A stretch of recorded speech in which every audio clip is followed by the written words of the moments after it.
We haven't actually like really bid on much or gone out there to buy much right now, but the conversations are ticking up much more than they were. A year ago, we had no conversations on that front, and now we're starting to have them. And I think 2024 is when we'll see a bulk of those opportunities start coming to light in the market.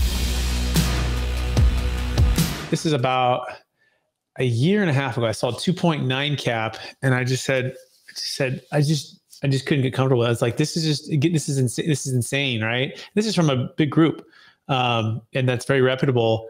And it's, of course, the deal, the specifics are in the deal, how much you can raise the rents, how quickly, what's turning over, because it's not just the cap rate, that's just static, right? You need the IRR and the ability to grow the rents or the value add. Like you said, you can operate it, and it's within your expertise. But now we're seeing sellers maybe finally starting to come to the realization that if they need to sell, right, that they're going to have to meet the market at a lower price, because interest rates just, you can have a negative arbitrage on these interest rates with debt being higher than the cap rate. It's difficult to make a lot of sense. And it feels like a lot of the juice has been squeezed by a lot of these deals, right? Because there was just so much activity. So it's kind of this perfect storm of more stagflation, which I like how you guys are taking the approach of the office to industrial flex. Do you anticipate buying deals for multifamily in particular, or from distressed sellers because of the debt situation, or what is your strategy to be in front of that? Certainly. We think we've started looking at some more multifamily that's coming up, and it's all just tied to loan expirations, where you have a loan with pretty low interest rate or variable rate. Both of those could run into issues of having to refinance them and not being able to do so. And that's where we're seeing kind of the inklings of those conversations happening.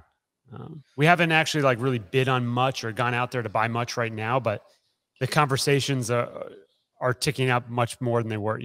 A year ago, we had no conversations on that front, and now we're starting to have them. And I think 2024 is when we'll see a bulk of those opportunities start coming to light in the market.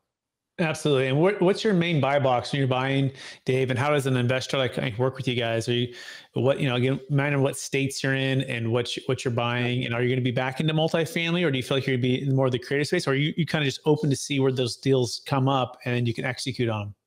Yeah, I mean, we're typically buying deals that are under $20 million. So I would say they're smaller, non-large institutional deals.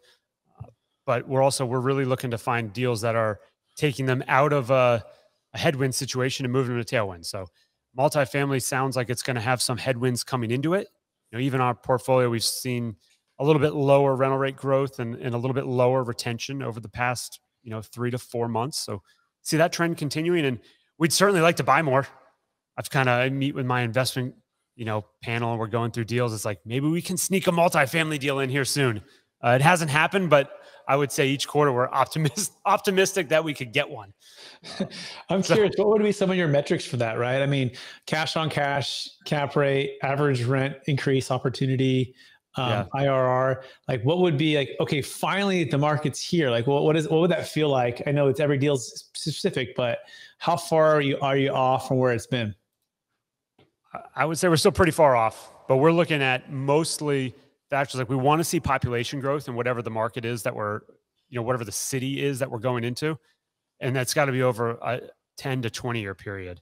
And then tied to that, we want to make sure our basis, so price per unit, is in line in our ratio of price per unit to the rent per square foot. And that's how we're making sure we can buy an asset that's going to be able to produce the yield necessary, not only to pay investor returns, but to properly maintain that asset condition. We predominantly buy 1 and 2 story stuff as well. We're not looking for towers. We're not looking for big buildings, garden style, lots of land. Makes sense. And I'm just curious on those ratios, right? Imagine it's a B or better property, B or better location, nice suburb, good, decent school systems, good job growth, good rent growth opportunity. What would be that good buy box for the price per unit versus the price per square foot? What are you looking for there on those ratios?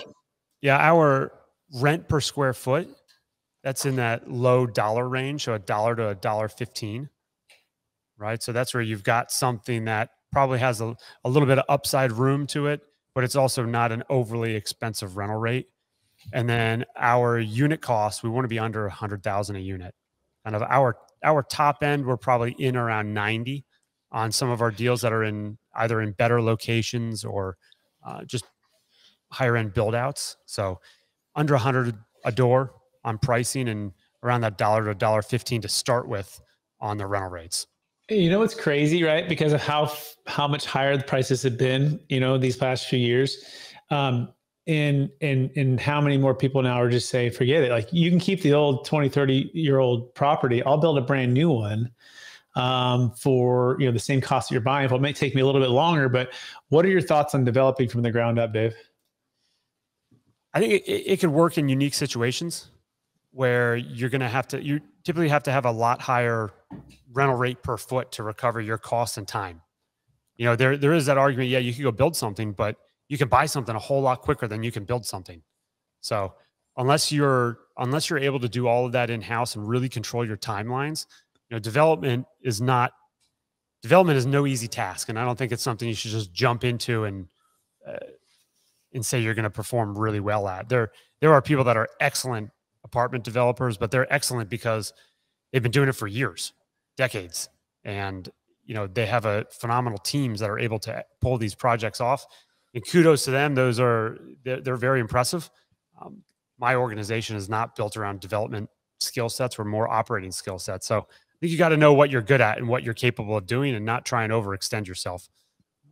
So I think sort of answers the question there, but that's that's not my game plan going into real estate. I think it does, right? I think you had a key point there when you said you got to control the time. Like, if you have done a good job of controlling timetables for delivering product and quicker, obviously that's the word here, right? Because you're going to have to be heavier equity up front because debt is so much more expensive. So if you have a team to be able to do that, you have a competitive advantage if you have that track record, because otherwise the cost is going to catch up with you. And it can be a big challenge.